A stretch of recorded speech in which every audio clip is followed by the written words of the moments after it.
जय श्री राम।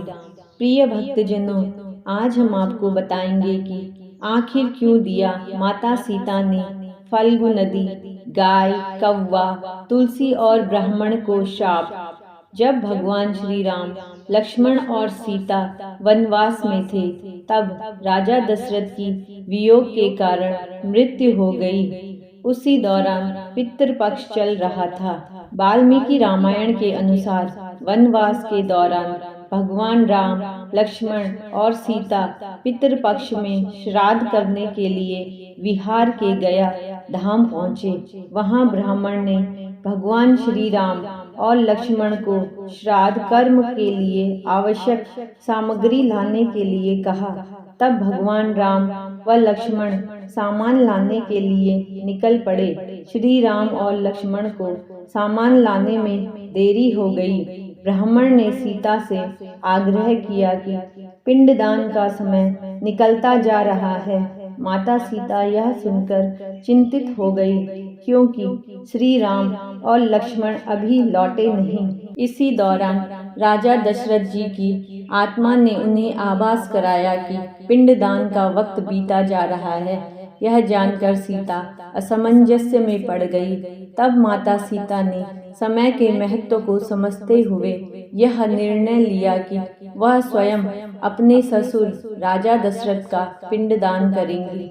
उन्होंने फल्गु नदी के साथ साथ वट वृक्ष, कौवा, तुलसी, ब्राह्मण व गाय को साक्षी मानकर स्वर्गीय राजा दशरथ का पिंडदान विधि विधान के साथ किया। इस क्रिया के उपरांत जैसे ही उन्होंने हाथ जोड़कर प्रार्थना की, तो राजा दशरथ ने माता सीता का पिंडदान स्वीकार कर लिया। माता सीता इस बात से प्रफुल्लित हो गई कि उनकी पूजा दशरथ जी ने स्वीकार कर ली है। इसके बाद उनके मन में संशय हुआ कि प्रभु राम इस बात को नहीं मानेंगे, क्योंकि पिंडदान पुत्र के बिना नहीं हो सकता। थोड़ी देर बाद भगवान राम और लक्ष्मण सामग्री लेकर आए और पिंडदान के विषय में पूछा। तब माता सीता ने कहा कि समय निकल जाने के कारण उन्होंने स्वयं पिंडदान कर लिया। प्रभु राम को इस बात पर विश्वास नहीं हो रहा था कि बिना पुत्र और बिना सामग्री के पिंडदान कैसे संपन्न और स्वीकार हो सकता है। इसके बाद माता सीता ने कहा कि वहां पर उपस्थित फल्गु नदी, तुलसी, कौवा, गाय, वट वृक्ष और ब्राह्मण श्राद्ध कर्म की गवाही दे सकते हैं।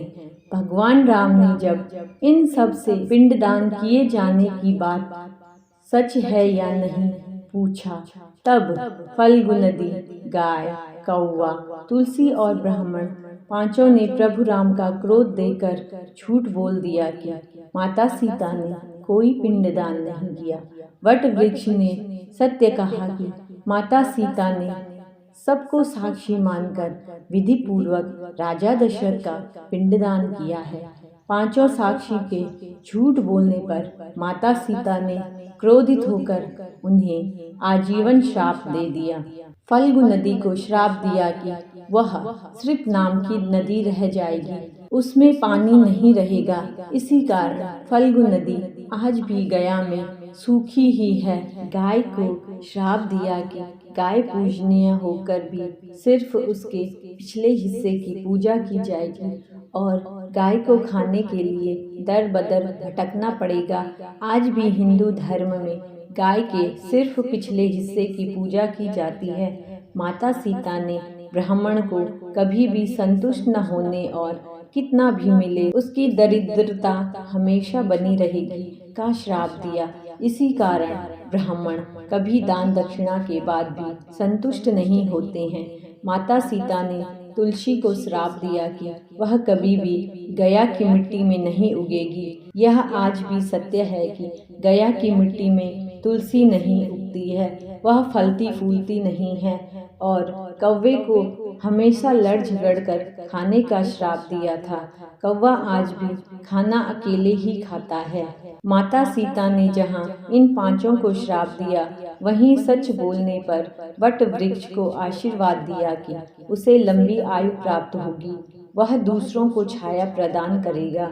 पतिव्रता स्त्री उनका स्मरण करके अपने पति की दीर्घ आयु की कामना करेंगी। तभी से वट वृक्ष की पूजा की जाती है। प्रिय श्रोतागणों, इसी कथा के साथ आप भी प्रेम से बोले सियावर रामचंद्र की जय।